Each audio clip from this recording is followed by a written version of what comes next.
All right, we're getting rolling here with the first of hopefully many. We call them. There was a different name, but we changed the name. Venture Research Roundtables. Walter and I'll intro these guys, but I've gotten to know them well over the course of the last few years. I think it's a super interesting group to pull together because of what Walter and Tyson, what they're building and what they do for a living, which is very specific to this space. This, hopefully, sandhillmarkets.com. We do a bunch of these. We have the newsletter. We have these live events, and then we have a syndicate. So I've said that 1,000 times. More importantly, Tyson first, I guess.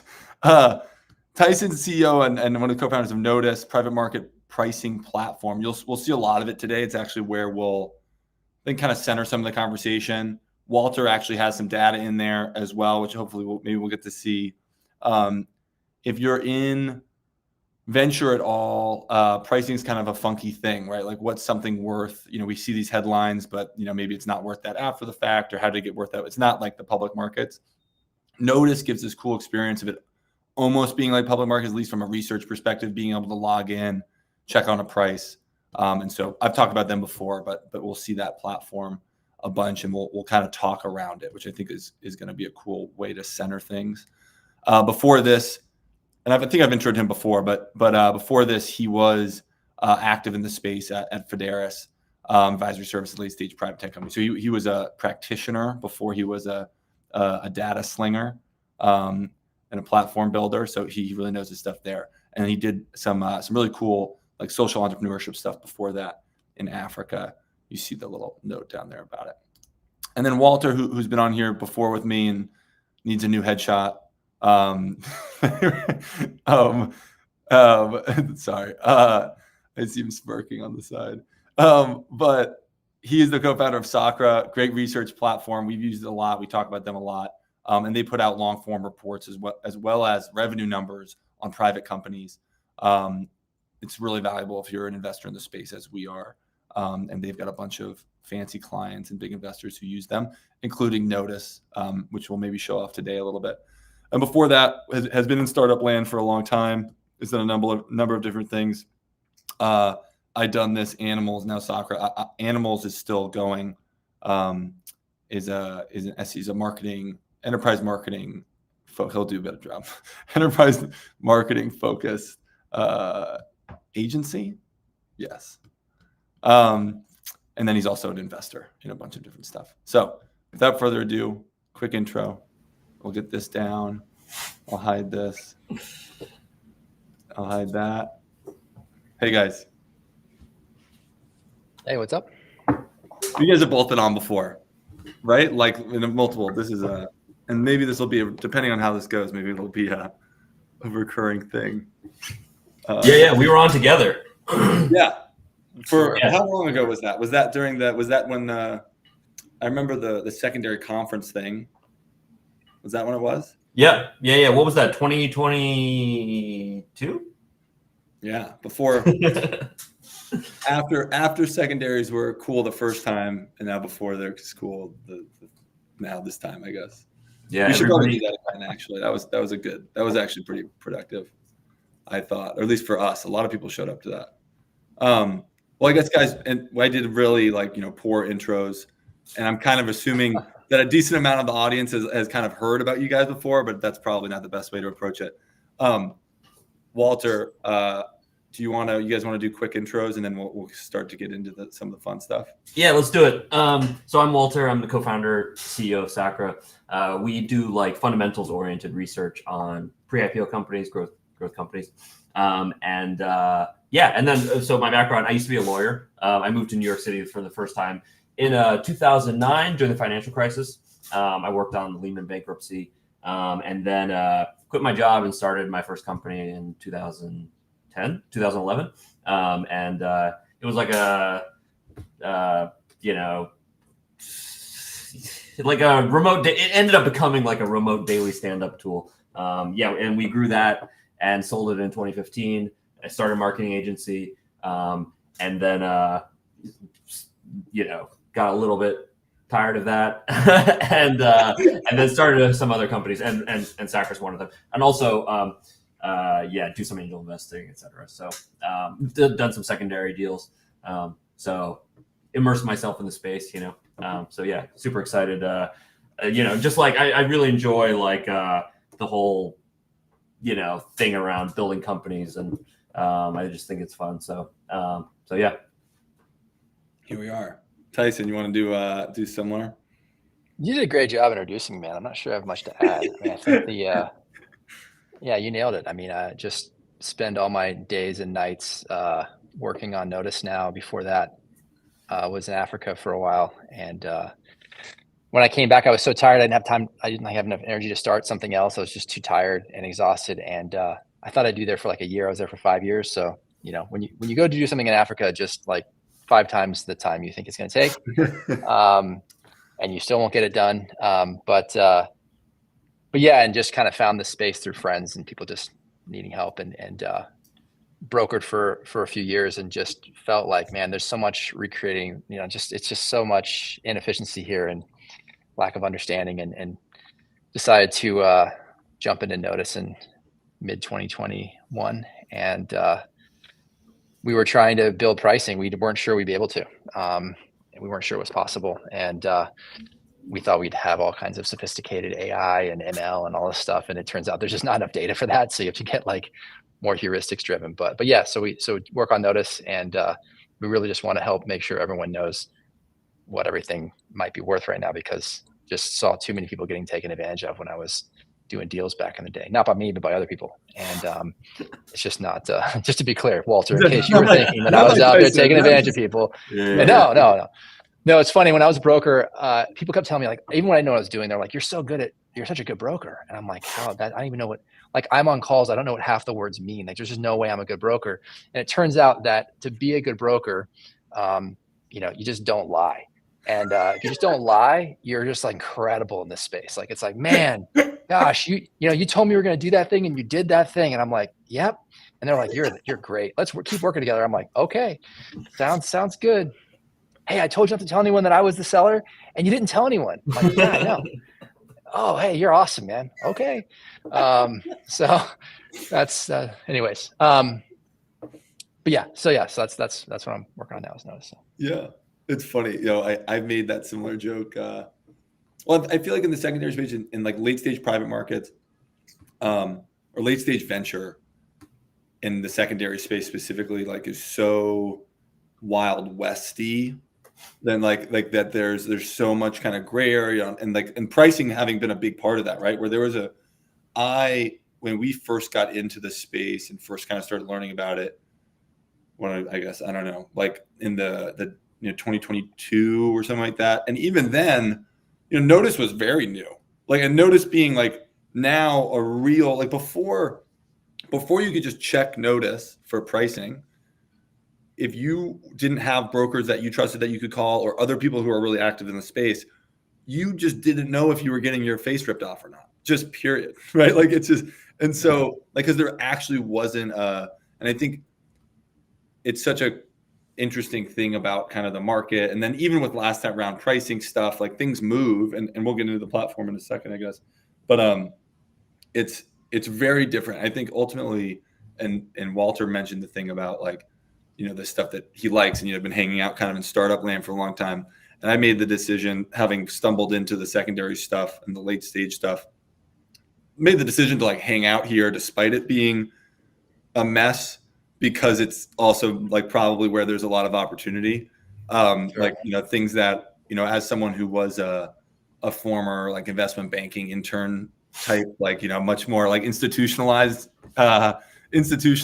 finance, tighter spreads, like everything's getting like, and ultimately I think that the future that, Tyson and, Walter, that you're both building towards, is a future where things are more like, there are tighter spreads, like it's more accurately priced, like people are more on the same page, from employees to management to the outside investors, like following along on the story. But we're not there yet. We're definitely still living in a world. I can't I can't picture you in like on Wall Street, buddy. You're like DEFCON 3 with your buttons. You got the buttons down.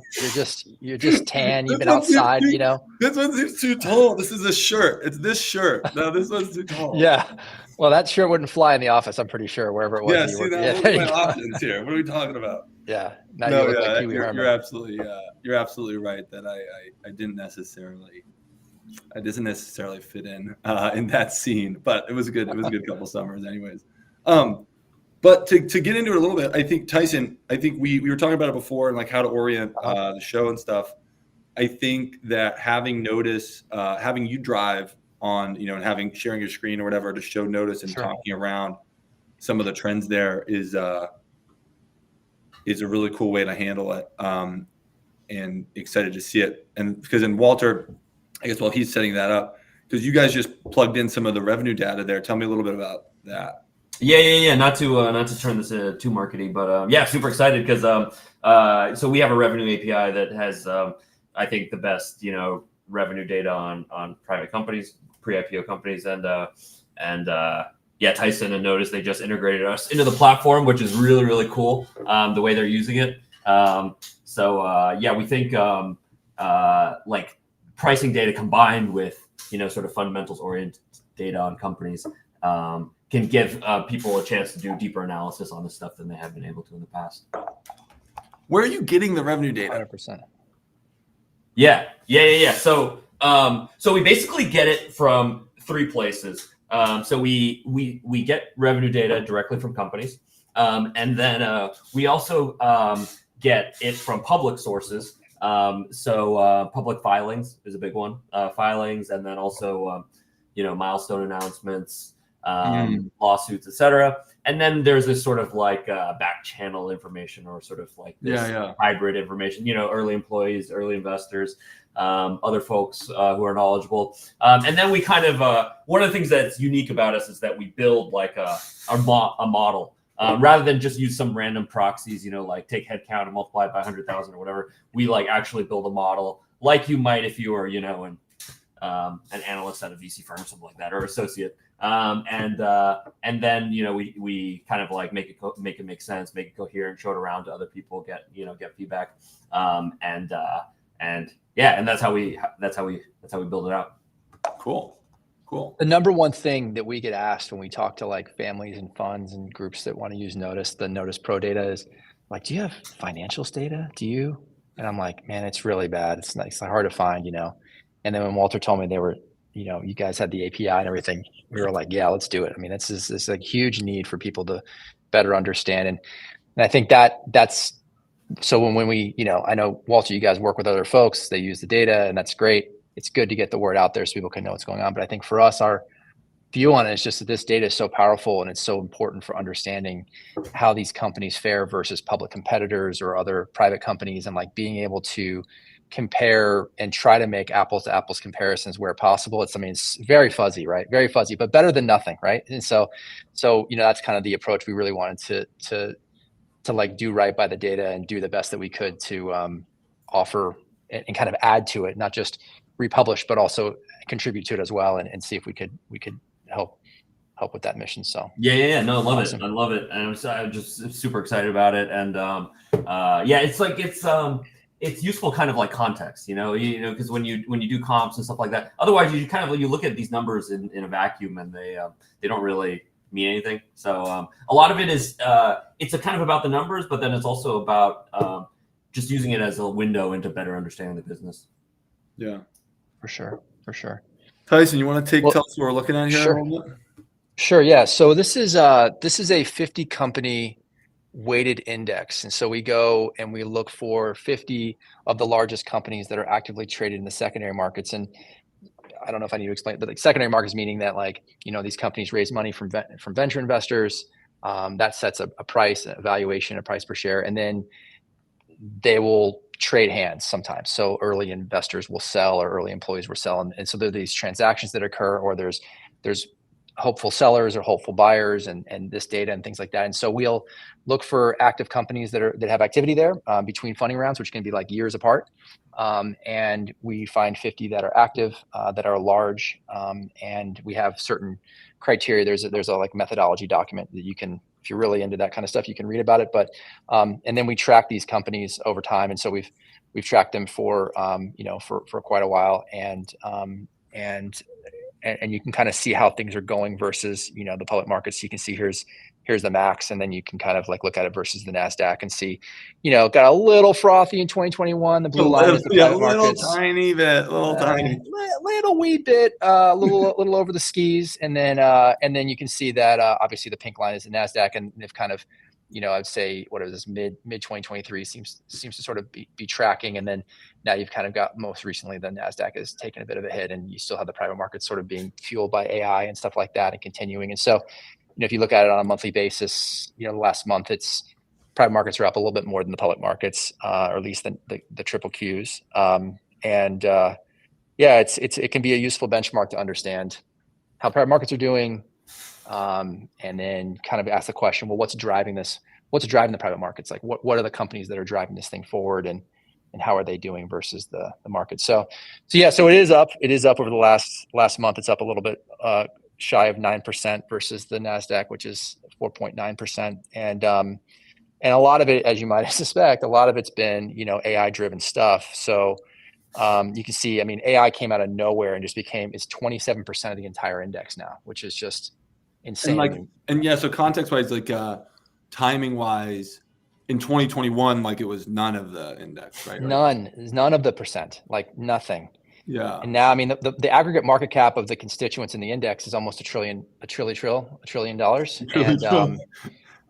as we call it. And so yeah, so AI is just a huge component of this, and it drives a lot of the secondary activity. I know, Walter, when we looked at your data and the different companies that you were focusing on, like updating revenue numbers more, like it's obviously AI focused. That seems to be where everyone's at. It's been crazy. Lots of funding rounds, lots of stuff going on. And you can see even over the last year, obviously these companies are doing fairly well. These are the top 10 holdings in the index. And there's certain ones that stand out. OpenAI up 172%, Anthropic 184%, CoreWeave a cool 630% up in the last 12 months, and Scale AI 92%. So these guys are just going for it, and that pushes things up quite a bit. Yeah, interesting. It's the I see Anduril in there also, or I guess Scale at 92%. So when you guys are, and because you end up seeing a lot, and you both are in positions where you end up getting, I think, asked for like certain company or Walter specifically, like you're getting like pinged on stuff, like getting asked for stuff, and then Tyson, you're seeing like the actual underlying numbers of it. I don't know, what's the trend, or like, I don't know, we were talking about and kind of double clicking on like OpenAI, for example, because I think there was some interesting like data to show there. It's interesting, like put that sort of thing in context for people, I think, in terms of like how they're growing compared to other companies, and like.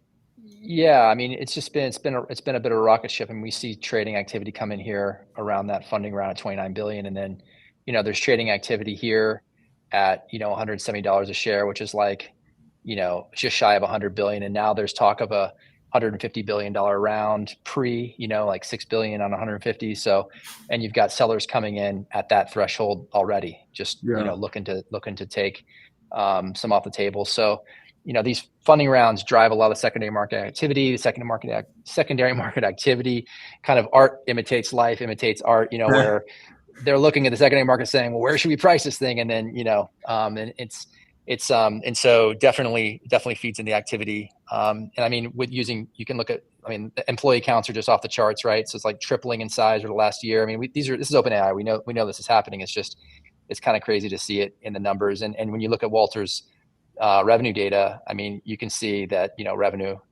is 0.03 billion, 0.2 billion, and 2 billion. So it's like growing pretty fast. And that was 2023 numbers. And, you throw on, any other, throw on Anthropic, and you can see that, Anthropic just dwarfed by OpenAI. They're just crushing it. So Yeah. it's a pretty quick ramp. What I find fascinating whenever I look at this stuff is whenever you throw on a public company, you think these private companies are massive, and then you throw on a public company and it's just like, you can't even see the revenue. You're like, I thought it was a bug. I was like, when I was testing, I was like, did we break it? And it's like, no, they just have 350 billion of revenue. And so, these guys are growing fast, but they have a long ways to go if they're going to, reach the scale that these other, That's an interesting, that's like, monopolies have. Companies so small comparatively. And the other thing that you mentioned that I thought was interesting is these primary rounds using secondary data to price, to like as a part of their primary round thoughts, and like, and actually, because that feels super beneficial for the ecosystem generally, of like it not just being like a, two people, a couple of people sitting around a table, like, I think it's worth this. Like, well, I'm not selling for less than this. So like, there's actually some data to bring to the table of like, well, this is kind of where the free market is trying to price you.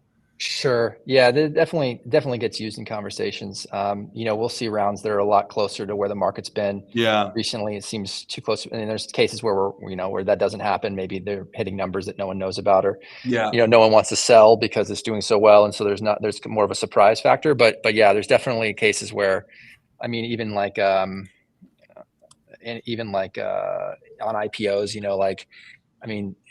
here algorithmically pricing it to like just $29.61 in IPOs at $30, so it's like you can get pretty close with these private market data points. But anyways, so that's kind of cool. But then there's like, there's other companies that are, remember Stripe did the big down round, and everyone was, kind of freaking out. Well, not everyone, but a lot of people were freaking out. Everyone who wishes they could have sold here, but Stripe was blocking them, and then now they're like crying down here. Like it's coming back some. It's $200 billion, right? Implied valuation. 220 billion was the top. And then they did their round at 50 billion. So it's kind of sad that employees couldn't sell back then. But yeah, so they're even Stripe's, kind of coming back, and when you look at it versus like a PayPal or something like that on a price action basis, like it's outperforming depending on the time frame you're looking at. But like from a revenue basis, I want to throw a Sacra hat tip here. It's getting there, man. Like we're seeing like definitely faster growth rate from Stripe than PayPal on the revenue side, and they're reflected in their price to sales multiple as well. But the price to sales growth is like a way better value for Stripe than PayPal, it looks like. So anyways, it's just interesting. Like there's this data. We just had this out for like a day, so I haven't really played with it that much yet, but the revenue data is like really, really powerful. That comparison, really Stripe to PayPal comparison, like those are in the weeds. That's thoughtful numbers. Like if you're talking about that, like I've never, and I've written my fair share of memos on this stuff, and now I'll have much better memos, but I've definitely never heard a broker talk about that. Like I've never heard a seller be like, well, if you compare to PayPal on the growth ratio side, like it's definitely a strong purchase. Oh yeah. We're like 2 years away. We're like 2 years out from it being like, what do you think? Dude, like, Epic Games Roblox is one that everyone always does. And Epic had some contraction in 22 and 23, but on revenue side, but like according to Walter and his team, but like,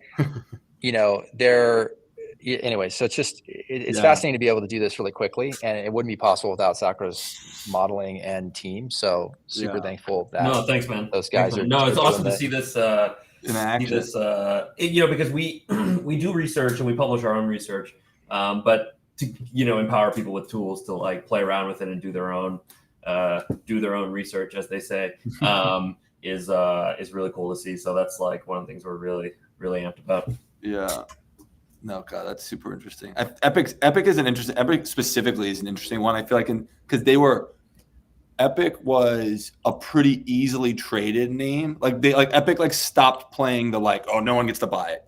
Like I feel like a lot of these like private companies play the like, if you don't know the founder, like if you're not a personal friend of the founder, like you're not buying shares in this business, and that creates like this supply demand dynamic that has less to do with like actual like the actual shares, and more to do with like this kind of exclusivity game gets thrown on top of it that makes it like kind of throws the balance off.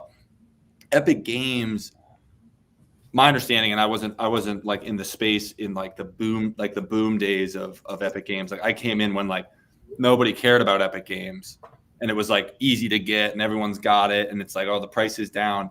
But we did Epic Games at Sandhill and got a chance to see some numbers and stuff, and seemed like a pretty solid, like they seem like they're doing well and growing, and like, but there wasn't it, they just didn't play the because they've been in the private markets for so long, and they already went through a cycle of like the exclusivity. I think they just were like, no, like it's actually, Well, the thing is too, like when you block transactions, you're doing it for a couple of reasons. If you're an issuer, right? You're blocking because what they'll say is they're going to say, well, we want to know we want to have control over our cap table, right? Yeah. We want to know who's on our cap table. I mean, the reality is they probably don't want competition for their primary shares. Yeah. They probably don't want new marks getting printed by maybe desperate sellers that need to sell to like exercise their options, and they don't want those marks in the market, right? But the reality is when you block trades, guess what happens? Trades happen through SPVs, they happen through forward contracts, and now not only do you not have control over your cap table, but you have no idea who the beneficial owners are, right? Yeah. Like it could be Putin could have like $1 billion of your company through some weird forward and SPV structure. You have no idea. And congratulations, way to go. Like it's just you just have no idea. So there's been and I think, and you guys have Anduril on here, and I'd be interested to see the Anduril. I feel like Anduril is maybe an interesting connector because the public comps are priced so differently than they are. Right. Sure. But Anduril, I was just joking with a friend that some of my favorite Twitter humor right now is Matt Grimm shitting on like triple layer SPVs. I don't know if you guys have seen that. But Matt Grimm, well, so they had a very, everyone like loves Anduril, into Anduril, and they had that recent primary, in the secondary markets. Like everyone's asking for Anduril all the time. Like, yeah, you have some Anduril. Like, does your aunt have some Anduril? Like me and my cousin also. My whole family wants Anduril. And it was a tight round. And now in the secondary markets, continues to be in demand, and it was from what we've heard, oversubscribed and all that. For obviously, for reasons like it's a good company, they're doing well. But Matt Grimm, because when it's a perfect example of like when you are really tight with a company that everybody wants, people like oftentimes, especially when there's money on the table, like don't just give up. Like they're not just like, oh well, Yeah, exactly. Exactly. They said no, so I guess we're good. It's like they go put some ridiculous offer in front of somebody that bought some shares forever ago, and it gets late, and then the person's paid, it gets layered out or whatever. Matt Grimm, he tweeted something like, I think it was, no babe, I actually really love the triple layer, 10% upfront fee, 20% carry vehicle, like it makes me feel safer than direct allocation or something like that. Like, but then there's also the thing that's really hard is that, and I'm interested in how this type of data will affect or be used by management, like in companies like that, in order to better understand. Because in public companies, and I've been rewatching some Succession recently, right? So like, they're talking about their shares dropping when something happens, like, oh, if the big guy dies, like we're gonna fall off a cliff. And private markets, you don't deal with that. You don't like check your ticker when you wake up in the morning to see like how the price is doing. But private markets are heading more and more in that direction, where we were talking about it with Grok the other day. Grok just announced, obviously they had a primary recently, and they just announced a big, the Aramco partnership, where like they're going to put, infinite money into like an infinitely large data center or whatever. And one of my first thoughts was like, I wonder if we'll see like demand move on the back of this in a considerable way. You know what I mean? Like, I wonder if we'll see, maybe not unlike, the way in the public markets, like that sort of news comes out and it's like, okay, boom, it's up 5% in the first like 30 seconds after the news drops or something like that. But we're way closer to that sort of dynamic in private markets than we were, again, even 2 years ago. Sure. In terms of people reacting. The other thing I think that could cause some serious demand is, these larger financial institutions building tradable indexes, right? That's a big thing that these guys are looking at now. And, if they get these things built, which can be done, it's just going to create this like bid. And I have no idea how price sensitive, those asset managers are going to be when they're trying to deploy. I mean, Yeah. great. We're going to deploy 3 billion into the space. We all are going to do 3 $1 billion funds, and we all need SpaceX right now. Yeah. What happens to the price of SpaceX right now? Like, we all need the most well-funded company. We're all deploying right now. We all need Anduril. It has to be in there. It's like, okay, it's going to be intense. So if these things kick off and it brings in more like programmatic buying, where somewhat like where they're just trying to as soon as you break into the Notice top 50, there's immediately like new bids or whatever. Like you reach a certain level of trading activity and valuation or whatever, and automatic bids kick in of like, we need to own this. Yeah, we have to. It's part of the mandate. And like I could see it being like companies resisting it because then they get into public funds and the public funds mark them every quarter, and they don't like that, even though it doesn't really matter. Like the public fund marks are not usually that good, but like it's got to be good for the business because you could just sell them primary, right? It's not like they're going to have to buy secondary. It's like, oh, you need 300 million of SpaceX. Cool. You're never going to get that unless you go into a triple layered double forward SPV, double secret probation SPV from Animal House. Like if you're not doing that, you're not going to get it. So just come on to our next primary. Like it seems like companies should really want that. Yeah. Just because that creates like almost an indiscriminate bidder. But then the trouble with the primaries and with these, because I think that you need the secondary world to handle the amount of volume that, like, the public markets is a big secondaries market, like mostly, right? Like that, like on a day-to-day basis, it's just people like, trading stuff back and forth.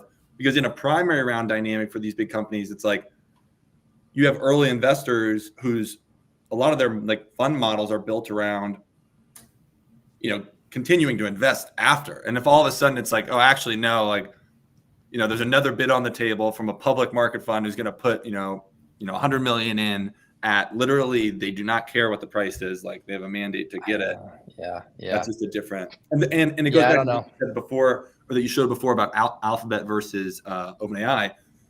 They're just smaller businesses also. Like people talk about companies staying private longer. And I feel like people talk about, they compared like back in the day, Amazon went public with X amount of revenue or whatever, but the public market companies were also smaller. Like these companies have gotten like, totally. I remember when it was news that there was a $1 trillion company. Like we're so far. Yeah, I mean, like now. Here's Anduril, they're crushing it, and then you're like Lockheed. It's like, oh, okay. Yeah, exactly. But then because there's also there's the flip side of this argument. I think that there's a lot of smart people that are arguing for companies, to go public more, and specifically the altimeter guy, and then the benchmark guy whose names I should know, and I do know, and I've listened to the podcast. Gurley. Yeah. BG2, right? Yeah, BG2. Yeah. They are interested. And I think that they are biased in a lot of ways. Like that type of investor is definitely biased to like a company going public or whatever. But it's a different dynamic. Like public markets are like, yeah, you're a big company, like you're doing well, but you're not big compared to your public market competitor, right? You would then be stepping up into a whole different. And there's benefits to being private where you can think a little longer term, not get like totally fucked by a bad quarter, like that sort of stuff can like you can survive and like kind of bear down a little bit more. So I don't know. I'm definitely someone in I'm betting my where I spend my time and like my brain cycles on private companies staying private. I just really don't see this like, oh, they're going to start IPOing again thing. Yeah, we don't see it either. I mean, there's a lot of folks in the queue that are rumored to be going out, but there's a bunch of folks rumored to go out in Q4 this year. I don't know. We'll see. Don't forget about the holidays. I feel like the IPO window has become like this. Yeah, exactly. The holidays. Like I feel like the IPO window conversation has become like, yeah, if the conditions are like crazy perfect, like if 2021 happens again and everyone's just like, they go then I'll public, IPO. everyone's gonna be, then I'll IPO. But unless it's that, like I'm not gonna IPO. Like I'm not gonna IPO for like, you're never going out. Yeah. Like it's like this. It's like very. It's this very tight. Which is a little crazy because it seems like AI companies can IPO now with just awful financials, like just awful. Like just if OpenAI is like we're going public tomorrow, I mean, and they're like we lose $1 billion a month. It doesn't matter. Like people are going to buy it. Like So I don't know. I know. I wonder if like if there's the $150 billion round that in private markets sounds so crazy. I mean, that's a big company though. Generally, like 150 billion. Like if the revenue is a lot smaller. But $150 billion company is a very big company. It's not as big as like the tech giants that like, have them as like a kid brother, like the Microsoft OpenAI relationship. But but they're still massive. But the fluctuations of a private market company, like I'm trying to think about, because the charts in the private markets are crazy. Charts in public markets get like really crazy because there's no guardrails. There's no like, oh no, we don't. You can't do that, like, or it's stopping, or the like it'll be a softer landing. Like it can spike. It can go from being like everyone like if OpenAI came out or whatever, came out public, I bet it would be worth a lot more than $150 billion. Like it'd be worth. Seems like it. A crazy. Well, I mean, look at Destiny, right? Destiny XYZ, the closed-end fund, right? They have their NAV is like 50 million, and they regularly trade. They went bonkers, and now they're like trading 2.5 times NAV. Like that's just like a lot of demand for these assets. And hey, I was going to ask you, Adam, should we answer some of these questions that are coming in? Or, we definitely can. We're back in the question game now that we're on YouTube and like it works because we stopped trying to do the custom thing. Cool. There's a good one here from Brandon from early. I guess I can show it. Let's see. Look at this restream. What do you guys think is the biggest driver for unlocking more liquidity? I feel like you guys both have. I feel like information's you guys are both in that game, but and on the investor side, like feels like information, but interested what you guys think. Yeah. I mean, information, I would also say like, issuer resistance just makes it harder, like it's just, there's far fewer people that are comfortable going into a forward contract arrangement or like a SV. It just becomes less like you weed out some players when you don't have access to buy the shares directly. And so I think, if certain issuers like Epic or these other groups that are become comfortable with it, I think that unlocks a lot of liquidity for holders. Just cleaner. Walter, what's your thought? I mostly agree with Tyson. I feel like kind of going back to the conversation we're having about private markets being more public markets-y. One of the things that kind of reminds me of is like college football versus NFL. College football has like become a lot more, professionalized with, there's just all the money, there's more avenues for players to make money and NIL and all that, but there's still some structural things around it that, this sort of vision of like, completely liquid private markets is probably, not going to happen.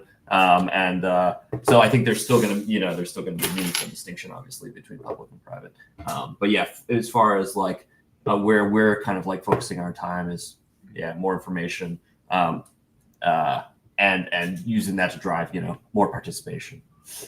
The thing that's interesting about private markets though also and because I lean on I end up bringing up the information side of it and like the storyline side of it. Like public market companies are required to issue like the story gets updated on a quarterly or year like annual basis where where the numbers are tracking, like the revenue data, for example, but then also, way breaking down underneath the revenue data as well.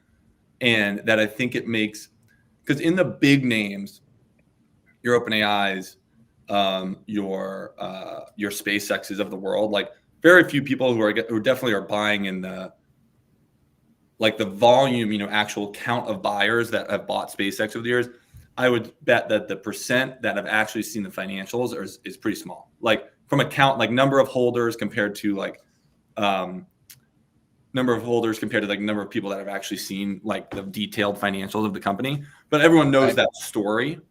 everyone knows that stories, and you see the rockets go up, and you can graph out like they're launching more rockets, like, or there's some big public buy, because it's like the government's a big contract or whatever. Outside of the really big top names, like if you work down like the top 50 list, Tyson, a lot of people don't know those stories as well, and they're not easy like stories to get to know necessarily, because the company isn't in the business of like, we have to tell this story, every quarter, effectively. So when we like raise money, when we do deals and stuff, and we're talking to LPs or whatever, I feel like it always ends up being the store, like being able to tell, and for people to really wrap their head around the company is just so much harder outside of the whatever. Top 50 is one thing, but like even, top 25 versus bottom 25, that's different. Then when you get out of the top 50, it falls off a cliff, like really heavily. There's like zero buyers for a non-top 50 who aren't like insiders who have been with the company for a long time, or like someone who's on the cap table already. So when I think about, the long tail of private market liquidity, not just like private market liquidity in the top names, but in like private markets, more generally, it feels like reporting. I call it like the storytelling aspect of it, but it's like a reporting thing where I'll be interested to see if companies tell that story ahead of IPO, because they're like, you want people to start to get to know you for the year or two before, like, we're going to go out for IPO. We don't want to like them never have heard of us. But now in a world where there's a lot more private market, like where private market liquidity is a real benefit to employees or to pricing the next round accurately, et cetera, that I'm hoping that dynamic encourages companies to, like, Epic has been is very vocal. I mean, they're, again, a top name, but like they share numbers, like they're pretty open with how they're doing compared to the more classic private market, like dynamic of being like, nobody knows except for the big cap table holders. And we don't really want anybody else to know because it's, it's private and like we're building and we're not going to tell you. Sure. Let's let it, all the secondary platforms there's too fragmented in your opinion. This is interesting because there's a benefit to centralization, right? Like it's actually probably better for there to be like, there's all these different platforms with bids and asks or whatever of like selling here, selling there. And if you're a buyer or a seller, it's probably in your best interest to be on all of them. But I don't know if that would go away. Yeah, I don't know if it's a winner. It's like more like real estate, I guess. I use that analogy. It's like fragmented in that way. What do you guys think about that? I think you got that analogy from me, Adam. Yeah. I think I did. I've been using it like it's mine. You just ripped my analogy, dude. Come on. Brutal. Well, now it's public. I'll put a public statement out. My real estate analogy that I've been using for the past 2 years came from Tyson. Now everybody knows. But yeah, what are your thoughts on the centralization aspect? Like, I think there's groups that are trying to centralize, right? There's there's some large platforms. It's pretty challenging because it's a fairly it's not a homogeneous market, right? You have very, very large institutions that want to play, and they want nothing to be known about what they're doing. They want to work through very trusted relationships. They want service providers to do that for them. And then you have like mid-level, and you have like very, very small folks that want to participate and maybe do 25,000, which is still a lot of money, but like, and that's just, those are just kind of different. To be able to handle the small stuff, you need to have technology that can group people into SPVs and do all this stuff. And so I think there's people that are trying to attack that, and there's groups that are trying to attack the very high end, and there's groups that are kind of trying to do it all. And I don't know, it is a good question. I mean, the fragmentation is crushing. I mean, I don't know, Walter, how you guys are sourcing. I don't know if you source from like market participants, or you said you had some back channels, but we get a lot of our data from brokers. We have like 90 brokers that report to us, and because we're not a marketplace ourselves, meaning you don't go to Notice and like buy stock from us because our brokers are going to sell you stock. Because we're just a data provider, it, I think, gives a little more comfort. And we do that because I just think the marketplace model is very, very hard. There's some groups that have scaled, like Forge is really big, and they've scaled, and there hasn't been a lot of evidence that scaling leads to profitability. And so it's just difficult. You have to keep hiring more people, and they're expensive, and then they leave and compete with you. And it's just this whole thing. It's very much a services business. And when you try to wrap it in technology, that will give you some lift, but I don't know if it's enough to put you into like a tech platform kind of types of numbers and margins and things like that. And so there is a lot of fragmentation. There's more. I mean, CBOE came out this week and said they're going to launch a trading platform. We get contacted frequently from platforms that want to use our data to like power price charts to help get their platform kind of bootstrapped. So like, there's a lot of stuff coming in, and a lot of people doing creative things. And I think that's really helpful, because I don't think there's a one size fits all here, just because of the rigor that's involved in doing these deals. It's not just like electronic settlement, it's done. I mean, people are trying to do that. I just don't think it's just going to be really, really hard. So I guess to answer the question, there are a lot of secondary market platforms. It is fragmented. We try to collect from as many people as we can to pull it back and create a consensus understanding of what's going on. But there are like massive disparities in price. Like some platforms I've seen have like quite literally 2.5 to 3 times the price that other platforms have, right? And I'm not going to name and shame, but like, it's insane. The deltas are massive in some cases. Yeah. And so, if you are out there participating, just, check around and like, find a trusted broker or someone in the space that can help guide you on your path, Yeah. I think the fragmentation, I mean, as Tyson is saying, the fragmentation is a symptom, and the symptom is, and the underlying cause is the sort of the structure of the market and nature of the transactions. And so it's not like, that there's too much competition, or, there are too many copycats. It's more like, right now the market lacks like a winner take all type dynamic. I think, stuff that Notice is doing, the sort of exposing the underlying brokers that can help you if you're interested. I think that's really interesting. There are like, broker to broker deals and that kind of thing. There is kind of like this underlying network of like brokers doing deals with brokers and all this kind of thing that hasn't probably fully been captured, but I think is kind of like an interesting dynamic. But the like going back to sort of this core thesis of like Hardej, and they, a lot of these marketplaces that are emerging, they have some kind of core thesis on why they might win and dominate and consolidate the fragmented market. It just hasn't played out yet, but it's interesting to see to see everyone's different take on it, and I mean, it's but yeah, if you're actually trying to like, make deals happen, it's probably a little more painful than it needs.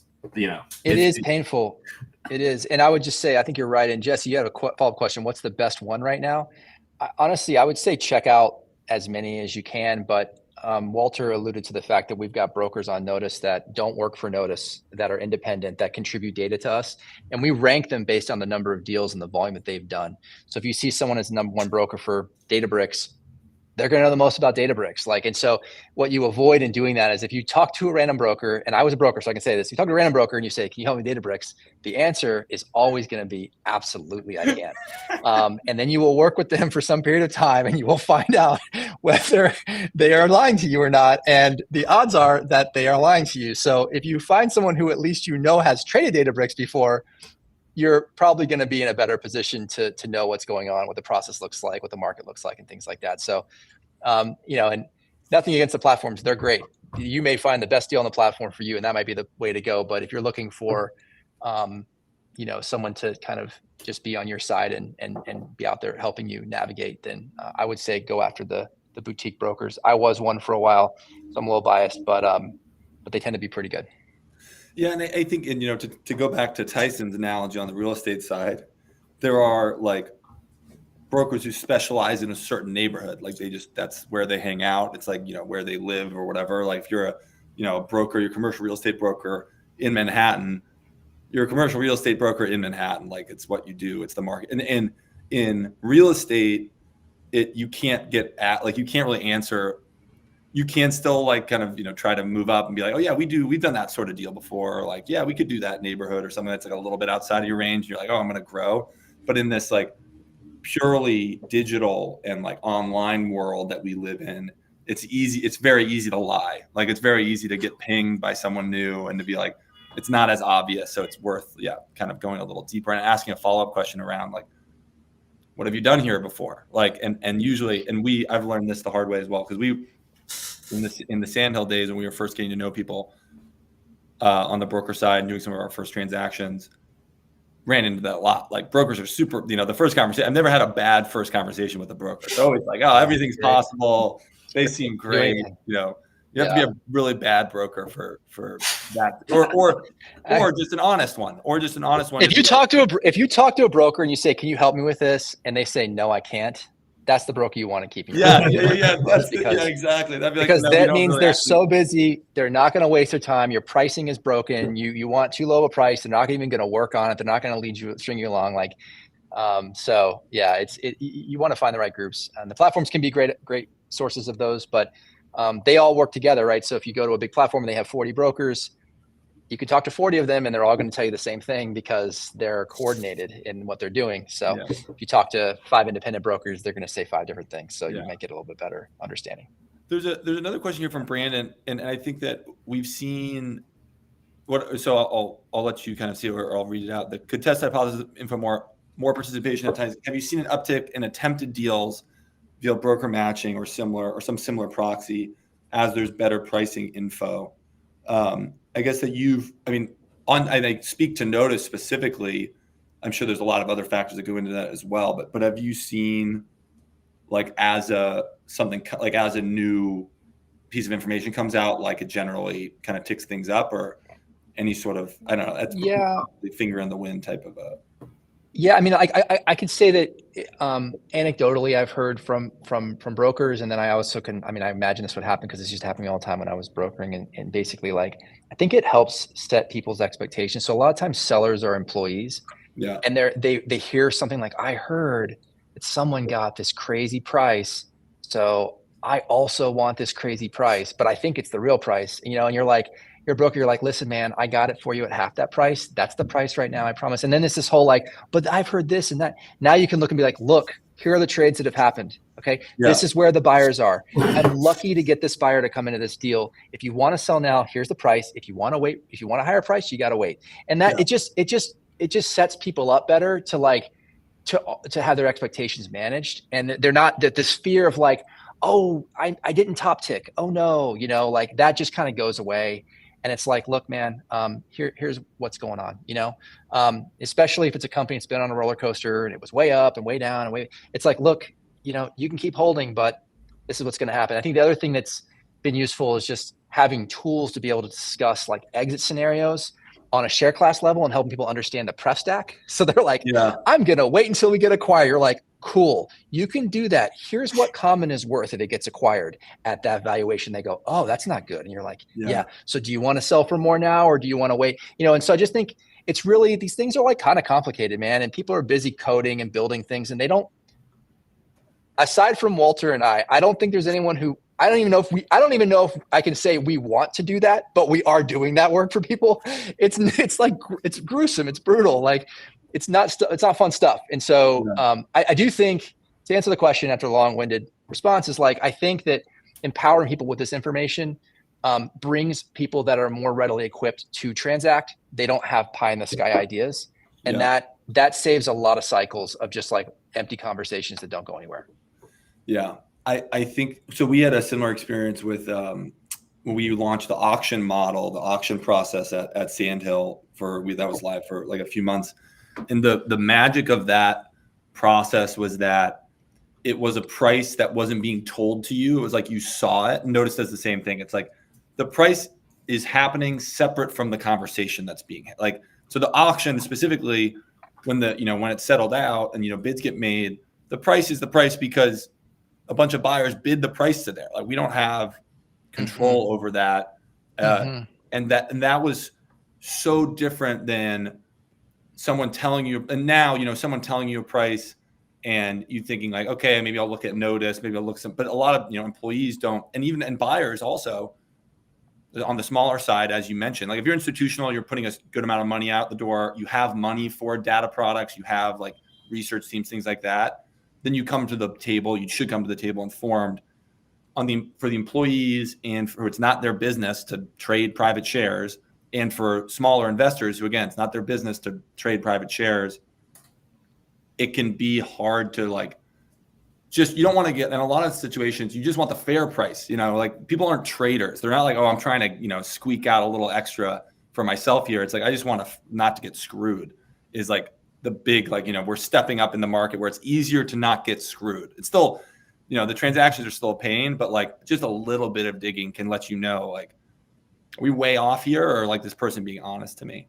The employee thing, because we mentioned the issuer aspect, so these companies and founders who want to control their shares. And I've gotten asked a lot about that and we've ran into that directly of ultimately, if you want to be a platform that does well, and Carta ran into this in a very public way, right? Where it's issuers need to, if you're going to work with them on a regular basis, you have to be friendly with them and therefore kind of do what they may or may not want you to do or make decisions around that. My view on issuers coming into the market, I think it's less likely that it's driven by issuers wanting to be friendlier with investors, and ultimately probably something that is built out of an employee, I don't know what the word, not uprising, but an employee demand of liquidity and transparency around, because of this. And I bring this up a decent amount of these total comp numbers that get thrown around in startup land, because that's how big tech, they're competing against an offer. I could work at Google and this is my total comp, or I could work at this startup and this is my total comp. And that equity value aspect of total comp, up until very recently, was a very trust-based, you're telling me the shares are worth this much and could be worth this much in the future. And it just lives in this little silo of a conversation with a recruiter or with management. Whereas now, in the downslope of this crazy, exuberance, where things are evening out a little bit, it feels like the next version of a really, better private market is where employees demand real data around how, what are these shares actually worth, and what could they actually be worth? We're started capturing transferability data for companies, this company conditionally existing investors can buy, or this company, nothing goes through unless it's a tender, and those happen every once in a while, or there's no tenders, or directs are allowed. And you start to see as an employee, you can say, oh, well, hey, HR, this is great that I have 300K of stock, but it looks like I won't ever be able to trade it. So how do you suggest that I value that?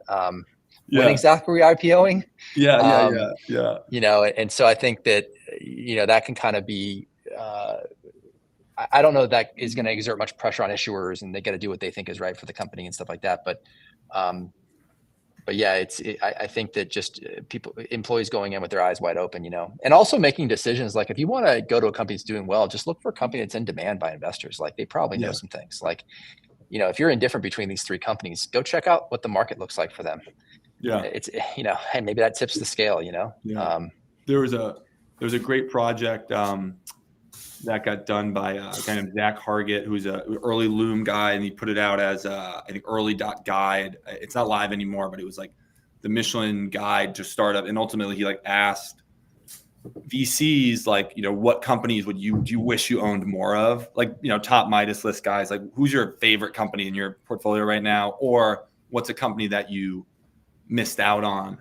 And I thought that was a really interesting data set for an employee trying to navigate the space, because you don't really get that side of it that much. And if you're thinking about, again, total comp and the value of your shares, which is going to be in a lot of situations for these employees, the largest single quote unquote asset value, big part of their net worth, that felt like a step in the right direction. And I think that, again, that sort of information being, which I would put pricing data and secondary activity in that similar vein of seeing demand, where is demand? Obviously this is a more data driven way, is something that I think people are getting more educated about. Well, there are a lot of companies, Adam, that are valued way less than the pref stack. And there are Yeah. like thousands and thousands of employees that work at companies where their options are worth nothing.